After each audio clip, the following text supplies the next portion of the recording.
আসসালামু আলাইকুম। সবাইকে শুভেচ্ছা জানাচ্ছি। মাসুম মাহবুব দেখছেন ওপেন দ্য ইউটিউব চ্যানেল এবং মাসুম মাহবুব ফেসবুক পেজ। প্রিয় দর্শক, বেশ কিছু গুরুত্বপূর্ণ খবর আছে আপনাদের জন্য। সংক্ষিপ্ত সময়ের জন্য আমি আপনাদের সেই খবরগুলো দেবার চেষ্টা করছি। পৃথিবীর যে প্রান্ত থেকে যারা দেখছেন সবার জন্য শুভেচ্ছা, ভালোবাসা। আমি দেখতে পাচ্ছি যে যেখান থেকে দেখছেন আপনাদের কমেন্টগুলো আমি পড়ছিলাম বসে। সবচেয়ে বড় গুরুত্বপূর্ণ খবরের মধ্যে আজকে যে খবরটি পেলাম, মার্কিন যুক্তরাষ্ট্রের একটি ডেস্ট্রয়ারকে বড় রকম ধাক্কা দিল ইরান। যে আমেরিকা তার ডিস্ট্রয়ার বা ওয়ারশিপের উপর ভর করে ইরানে আক্রমণ করতে চায়, ইরান তাদের সাথে কি খেলাটা খেলল? পাশাপাশি আরো কিছু গুরুত্বপূর্ণ খবর আছে আজকের লাইভ সেশনে। আমেরিকা আসলে মূলত এখন ইরানের কাছ থেকে একটি জিনিস চাইছে, সেটি হলো ফেস সেভিং। ফেস সেভিং বোঝেন তো? মুখ রক্ষা। কারণ পৃথিবীর নাম্বার 1 পরাশক্তি, সুপার পাওয়ার, একটি শক্তিহীন বলা যায়। আমেরিকার কাছে ইরান তো খুবই ক্ষুদ্র। তার কাছে পরাজিত হবে এটা কেউ মেনে নেবে, এটা ভাবা যায় না। ডোনাল্ড ট্রাম্পের আগামী মধ্যবর্তী নির্বাচন তার জন্য সবচেয়ে বড় কঠিন অবস্থার মধ্যে পড়ে যাচ্ছে। এখান থেকেও তিনি বাঁচতে চান। আমেরিকার ইস্টাবলিশমেন্ট আমেরিকার ইজ্জত ফিরিয়ে আনার জন্য ট্রাম্পকে চাপ দিচ্ছে যে কোনোভাবে ইজ্জত ফিরিয়ে আপনি বাঁচার চেষ্টা করেন। দর্শক, ঘটেছে কি আমি বলি আপনাদের। আপনাদের মনে থাকার কথা ২০২০ সালের দিকে একটি মার্কিন ডিস্ট্রয়ার ঢুকে পড়ে সাউথ চায়না জোনে। হঠাৎ করে সেই ডিস্ট্রয়ারটি কোনো কাজ করে না, অন্ধ হয়ে যায়। তার পুরো সিস্টেম হঠাৎ করে শাটডাউন হয়ে যায়। তখন এটার সঙ্গে সংশ্লিষ্ট যুদ্ধ বিমান বা আদার যে বিষয়গুলো থাকে সেগুলো একটা ভয়াবহ বিপর্যয়ের মধ্যে পড়ে। এটার ক্রুরা, সেলাররা মৃত্যুর অপেক্ষা গুনতে থাকে। তারপর একটি বার্তা আসে আমেরিকার জন্য। হেই আমেরিকা, তুমি ইরানের জলসীমায় প্রবেশ তুমি চীনের জলসীমায় প্রবেশ করেছো, বের হয়ে যাও। যখনই সেই জাহাজটি জলসীমা থেকে বেরিয়ে যায়, সব সিস্টেম আবার অন হয়ে যায়। আমেরিকা বোঝে নাই আসলে কি অ্যাটাকটা হয়ে গেল, কি ঘটে গেল। চীন কি করলো আমেরিকার সাথে? ২০২০ সাল, এখন ২০২৬, আজকে ২ মে, ২৬ সালের আজকে ২ তারিখ মে মাসের। মার্কিন যুদ্ধজাহাজ, বেশ কিছু যুদ্ধজাহাজ এসছে, আপনারা জানেন, হরমুজ প্রণালী অবরোধ করে রেখে, এবং এখানে বিশাল বাজেট ব্যয় করে ইরানকে অর্থনৈতিকভাবে পঙ্গু করার দায়িত্ব নিয়েছে আমেরিকা। আর ইরান তার নাকের ডগা দিয়ে কিভাবে তার রপ্তানি আর তেল বা গ্যাস রপ্তানি চালিয়ে যাচ্ছে সেই খবরটি আপনাদের দেব আজকে। মানে আমেরিকাকে পুরো বোকা বানিয়ে কি করছে ইরান দেখেন। প্রথম, গালফ কান্ট্রির ওখান থেকে, মানে গালফ জলসীমা থেকে একটি গাইডেড ডিস্ট্রয়ার এগিয়ে আসে ইরানের দিকে। টার্গেট, তারা ইরানে হামলা করবে। তো ইতিমধ্যে আরবে মার্কিন রসদ বাড়ছে, অস্ত্র বাড়ছে, কমান্ডো বাড়ছে, সেনা বাড়ছে, সব প্রযুক্তি আরবে এবং ইসরায়েলে আমেরিকা জড়ো করছে। কারণ আলোচনায় সমাপ্তি না হলে একটা যুদ্ধ হবে, সেই যুদ্ধটা কতদিনের জন্য কেউ জানে না, বাট যুদ্ধ একটা হবে। সেভাবেই সকল প্রস্তুতি নিচ্ছে আমেরিকা, ইসরায়েল, গালফ কান্ট্রি। এই তথ্য তো ইরান প্রতিনিয়ত জানে, তাই তো? তো গালফ জলসীমা থেকে একটি গাইডেড ডিস্ট্রয়ার ইউএসএস হেগেন্স ইউএসএস হেগেন্স এগিয়ে আসে ইরানের জলরাশির দিকে। হঠাৎ করে এটার মধ্যে থাকে প্রায় ৩০০-র অধিক সেলার। হঠাৎ করে এটা অন্ধ হয়ে যায়। অন্ধ মানে কোনো কাজ করে না, টোটাল সিস্টেম অফ হয়ে যায়। বলা হয় এটার বিদ্যুৎ ব্যবস্থা হঠাৎ বন্ধ হয়ে যায়। সাগরে এটা টলমল করে ভাসতে থাকে। না ডানে, না বামে, না সামনে, না পিছনে। স্রোতের সাথে ভাসতে শুরু করে, এবং এই গাইডেড ডিস্ট্রয়ারটি বুঝতে পারে যে এটা আক্রান্ত হয়ে গেছে। এটার ভেতরে যে ৩০০ সেলর থাকে, তারা কান্নাকাটি শুরু করে দেয়, ঈশ্বরের কাছে দোয়া প্রার্থনা শুরু করে দেয় এবং তারা বুঝতে পারে তাদের উপর একটা বড় আক্রমণ হয়েছে বা আক্রমণ হতে যাচ্ছে। তাদের প্রাণে বাঁচার আর কোনো সুযোগ নেই। এই মুহূর্তে কি করবে তারা? কোনোভাবেই তারা কন্ট্রোল রুমে যোগাযোগ করতে পারে না। যেহেতু এই রণতরী বা ডিস্ট্রয়ার বা ওয়ারশিপ সিস্টেমগুলোতে যদি বিদ্যুৎ ব্যবস্থাটা বন্ধ হয়ে যায়, তাহলে পুরো সিস্টেম অকেজো হয়ে যায়। কোনো সিস্টেম কাজ করে না। তো ডিস্ট্রয়ারটি তখন কি করবে বুঝতে পারে না।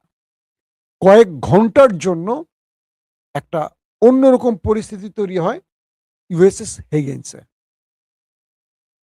এবং যারা এটার মধ্যে ছিল, ফাইটার, নাবিক, ক্রু, আমরা যাদেরকে বলছি সেইলার, তারা ধরে নেয় তারা আর বাঁচবে না।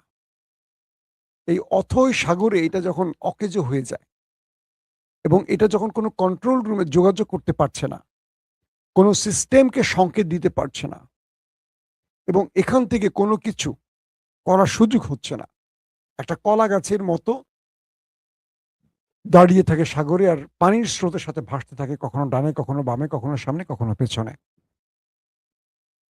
তো এই সময়টিতে তারা কি করবে বুঝে উঠতে পারে না। কয়েক ঘন্টা পর হঠাৎ করে বিদ্যুৎ চলে আসে। এরপর তাদের কাছে একটা বিশেষ সংকেত আসে, আউট, চলে যাও। ইউএসএস হেগেন্স গাইডেড ডিস্ট্রয়ারটি দ্রুত সেখান থেকে পেছনে কেটে পড়ে। তারা বুঝতে পারে অল্পের জন্য তাদের জীবনটা রক্ষা হয়েছে বা তাদেরকে কেউ দয়া করেছে।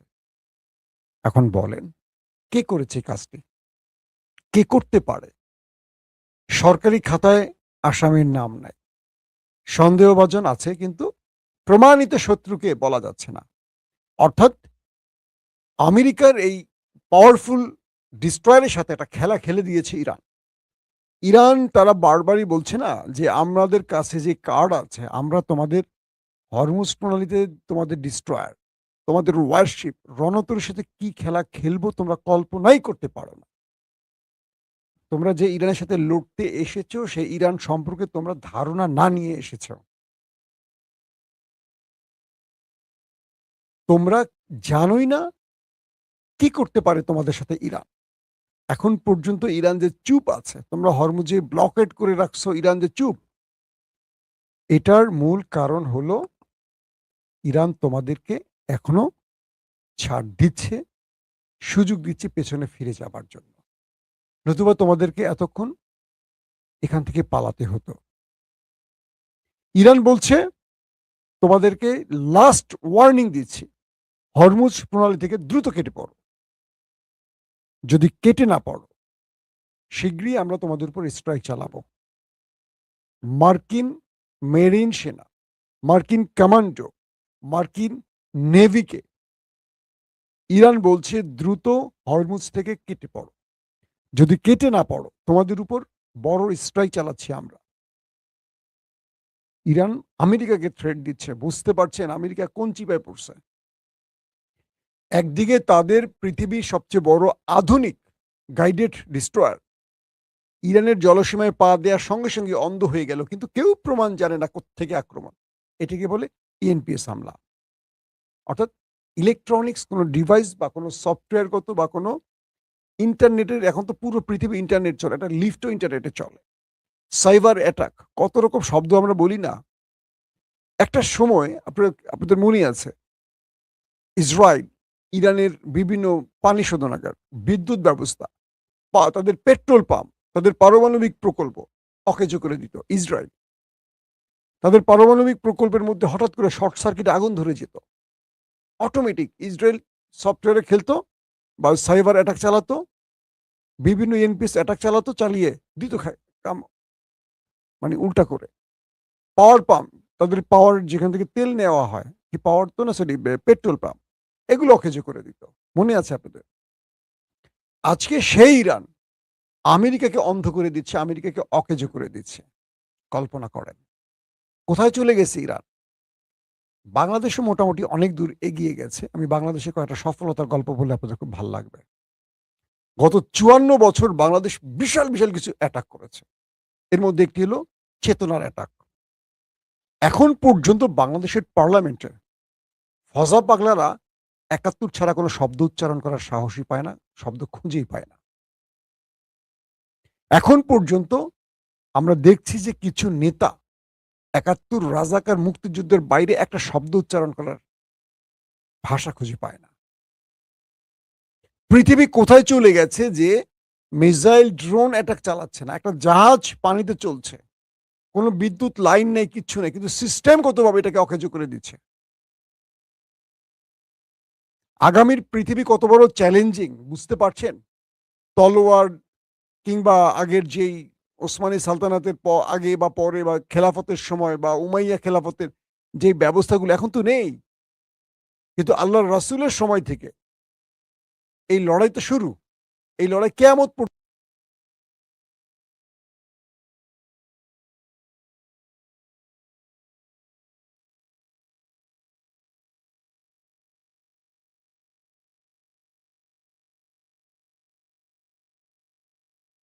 হ্যালো, হ্যালো, শুনতে পাচ্ছেন আপনারা? হ্যাঁ, আশা করি শুনতে পাচ্ছেন। কিছু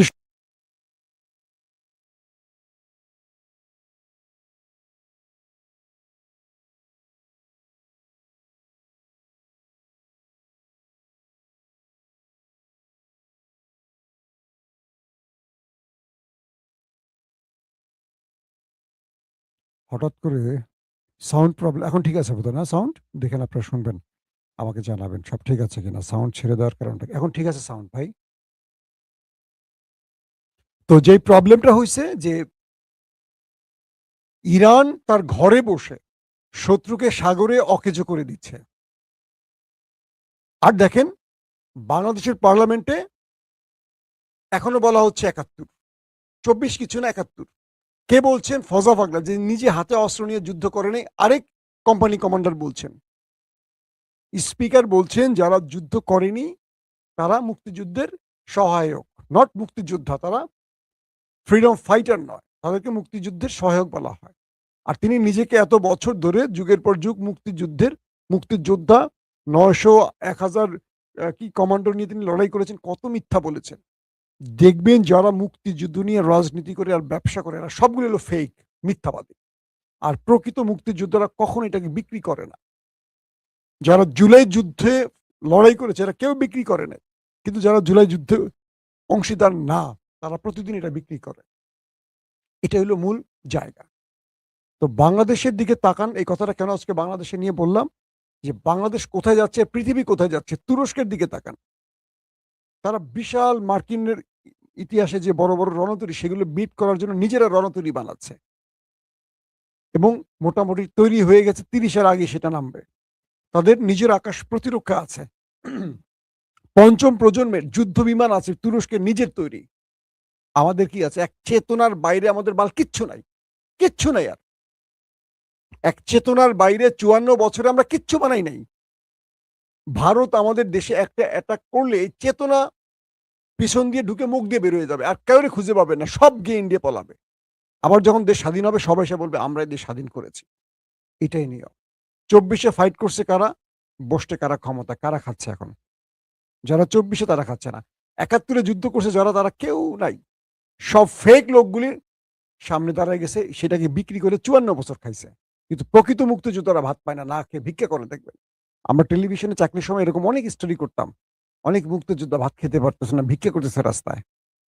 আর লক্ষ লক্ষ মুক্তিযোদ্ধা তালিকা বানায় রাখছে যারা মুক্তিযুদ্ধ করে না, অনেক রাজাকারী ছিল। কিন্তু বাংলাদেশের রাজনীতিতে পক্ষ আর বিপক্ষ তৈরিতে কেউ গুপ্ত হয়, কেউ সুপ্ত হয়, কেউ রাজাকার হয়, কেউ মুক্তিযোদ্ধা হয়। জাস্ট রাজনীতির এগুলো হলো শব্দ। তো আমরা দেখছি ইরানের অবস্থান। আজকে মার্কিন যুক্তরাষ্ট্র গোপনে ইরানকে কিছু প্রস্তাব দিচ্ছে যাতে ইরান একটু সমঝোতা করে। আমেরিকাকে বলছে তুমি তুমি হরমুজ থেকে চলে যাও, শীঘ্রই তোমার উপর আমি অ্যাটাক করতে যাচ্ছি, মানে বড় রকম স্ট্রাইক চালাবো। যে ইরানকে ওরা সাইবার অ্যাটাক করে অকেজো করে দিত, আজকে সেই ইরান ওদেরকে অকেজো করে দিচ্ছে। ওরা নতুন নতুন কার্ড খেলবে কি, ইরান নিজে ওদেরকে কার্ড খেলে প্রতিদিন নতুন নতুন চাপে ফেলে দিচ্ছে। ওরা হরমুজ প্রণালীতে ব্লকেট তৈরি করেছে। ইরান কি করছে জানেন? ইরান কি করছে? উজবেক, তুর্কমেনিস্তান বিভিন্ন পথ দিয়ে তারা যে রেল লাইন তৈরি করছে 10,000 কিলোমিটার, সেখান থেকে ইরান তার পরিবহন তেল সাপ্লাই দেওয়া শুরু করে দিচ্ছে। কল্পনা করেন। প্রতিটা জায়গায় শত্রুর বিকল্প তৈরি করে রেখেছে ইরান। আমেরিকা অ্যাটাক করতে এসে এখন পুরো বোকাচোদা হয়ে গেছে। দুঃখিত, শব্দটা অন্যরকম হয়ে গেছে। কারণ কি জানেন? এখন আমেরিকার এই ব্লকেড কোনো কাজে আসতেছে না হরমুজ প্রণালীতে। কারণ একদিকে হরমুজ দিয়েও তেল নিচ্ছে ইরান, আবার পাকিস্তান, ইরান দুজনের খুলে দিছে, সীমান্ত খুলে দিছে। শুনছেন না খবরে? ইরান এবং পাকিস্তান সীমান্ত খুলে দিয়েছে। এই সুযোগে পাকিস্তান ভাবতেছে আমি কিছু মাল কামাই নাই। ইরান তাদের অপশন দিচ্ছে, আমার তেল তুমি তোমার দেশে ঢুকাও, বেচো।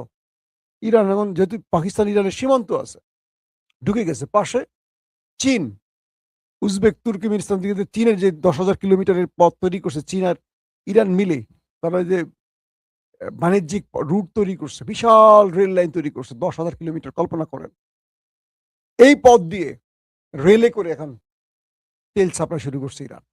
এখন আটকাবে কি করে আমেরিকা? বলেন, হরমুজে এসে ব্লকেট দিছে, ইরান বিকল্প পথ চালু করে দিছে। মানে প্রতিটা জায়গায় ইরান আমেরিকাকে এমন ভাবে ওভারট্রাম করছে যে আমেরিকা এখন আর কোনো শব্দ উচ্চারণ করতে পারছে না। ট্রাম্প দেখছে যে প্রতিটা জায়গায় ইরান তার কৌশলের কাছে আমেরিকাকে পরাজিত করছে। একটা পরাশক্তি কিভাবে ইরানের কাছে একদম নত হয়ে গেছে কল্পনা করতে পারেন? খেলা কোন লেভেলে চলে গেছে? এখন আরব রাষ্ট্রগুলো তারা বুঝতে পারছে না কি করবে। তারা তাদের দেশের মধ্যে আমেরিকাকে ঘাঁটি দিয়ে বসে আছে। আর ইরান বলছে যে তুমি তোমার দেশ থেকে আমেরিকাকে তাড়াও। ইরান বলে দিচ্ছে তোমার দেশ থেকে আমেরিকাকে বিদায় করো, নতুবা তোমার দেশে আমি স্ট্রাইক চালাবো। তোমার রাজা বাচ্চারা কেউ বাঁচবে না, তোমাদের প্রাসাদগুলো আমি প্রাসাদের ইট খুলে নেব একটা একটা করে। আজকে বলছে ইরানের পার্লামেন্ট মেম্বার, তোমার প্রাসাদের ইট আমি খুলে নিয়ে আসবো একটা একটা করে। বুঝতে পারছেন খেলা কোন লেভেলে চলে গেছে? তো এই অবস্থার মধ্যে সত্যিকার অর্থে আমেরিকা আরো বড় টেনশনে পড়ে গেছে, ডোনাল্ড ট্রাম্প আরো বড় টেনশনে পড়ে গেছে। আসতে দিনগুলো দেখেন, জেরার্ড ফোর্ড, আমেরিকার সবচেয়ে বড় রণতরী, এটা নিখোঁজ হয়ে গেছে, পালায় গেছে, নাই। ইরানে আক্রমণ করতে এসে পালায় গেছে। Abraham Lincoln out of service, এটা চিকিৎসার জন্য পাঠানো হয়েছে। আজকে যেটা বললাম যে ডিস্ট্রয়ার, এটা তো মোটামুটি খেলা একটা খেলে দিছে। তারপর আরো আছে যে কি বলে জর্জ বুশ, সেটাও এখন টল করে কোন দিকে যাবে পথ খুঁজে পাচ্ছে না। আসতে ইরানে আক্রমণ করতে একটা একটা করে পালানো শুরু হয়ে গেছে। অন্যদিকে আরব রাষ্ট্রের ইসরায়েলে অস্ত্র এনে জমা করছে আমেরিকার যুদ্ধের জন্য। চিন্তা করেন। ইরান বলছে যা কিছু করো ভেবে চিন্তে করো, তুমি ততটুকুই করো যতটুকু তুমি মেনে নিতে পারবা। কারণ তুমি আমার সাথে যা করবা আমি তার কম করবো না, হয় বেশি করবো, নাহলে সমান করব। কিন্তু মেনে নিতে পারবা কিনা সেটা চিন্তা করে করো। এই হলো অবস্থা এখন আমেরিকা ইরানের। কোনোভাবেই এখান থেকে আমেরিকা আসলে পথ খুঁজে পাচ্ছে না। আমেরিকার ফেস সেভিং ইরান দিচ্ছে না। এখন একটি ফেস সেভিং চায়, একটা আক্রমণের সুযোগ চায় আমেরিকা। একটা আক্রমণ করেই বিজয় ঘোষণা করে দিয়ে আমেরিকা চলে যাবে। ইরান বলছে, ও আচ্ছা আচ্ছা, ঠিক আছে, মাথা পেতে দিলাম, একটা বাড়ি মারো। তো একটা শর্ত আছে, ছোট্ট একটা শর্ত আছে, তুমি তো বড় ভাই, আমি তো ছোট ভাই। তুমি একটা বাড়ি মারো, আমি তোমাকে 5টা বাড়ি মারতে চাই। আমেরিকা শখ কত, শখ কত, আমি তোমার হাতে পায়ে ধরে একটা বাড়ি মারবো, তোমার লাগে 200 টাকা দিব, হুমায়ুন আহমেদের নাটকের মতো। তুমি আমার 5টা বাড়ি মারবো, এটা আমি খেলবো না, আমি তোমার সাথে খেলবো না। খেলা কোন লেভেলে বুঝছেন? আমেরিকা ইরান এই খেলা দেখে এখন কি মনে হচ্ছে পুরো ইউরোপ আমেরিকার কাছ থেকে সরে যাচ্ছে। ইউরোপ আমেরিকাকে তার সেনা ঘাঁটি বন্ধ করে আমেরিকাকে চলে যেতে বলতেছে। আমেরিকা কত বড় বিপদে আছে এখান থেকে হিসাব করুন। প্রত্যেকে ভালো থাকবেন। আল্লাহ হাফেজ।